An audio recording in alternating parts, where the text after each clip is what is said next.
Meanwhile, the People's National Party has condemned the killing, describing the deceased councillor as an outstanding public servant. The murder has also sparked debate about whether local government representatives should be afforded protective services like MPs.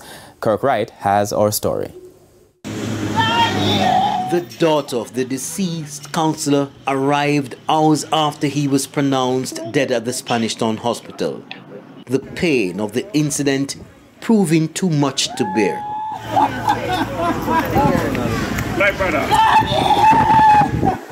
The councillor's killing has shaken his colleagues on both sides of the political fence. I'm in a state of shock. I'm at a loss for words. I'm devastated. Well, what I know of him, a jovial person, and he works on behalf of the people. But the saddest thing about this is that crime has no boundary, nor color, nor party.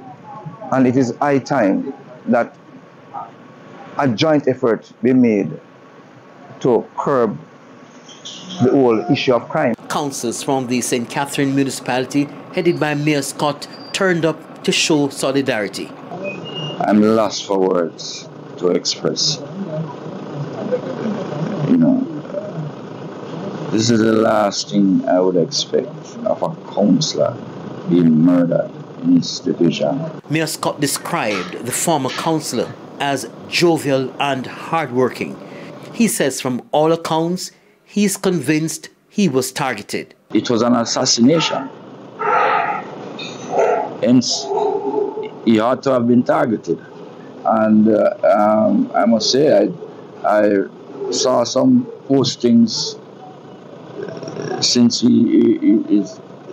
this unfortunate incident where he was making claims of him being threatened. Sidney Rose, councillor for the Treadways division, wants councillors to be afforded some form of security like members of parliament. Most times we traverse our divisions and in remote area and in very, challenging areas, because, crime and violence is all over Jamaica now. Nowhere safe.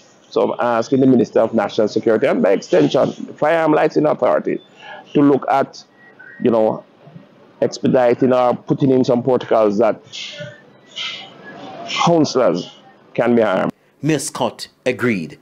It is something that I'm going to be speaking about. Kirk Wright, TVJ News.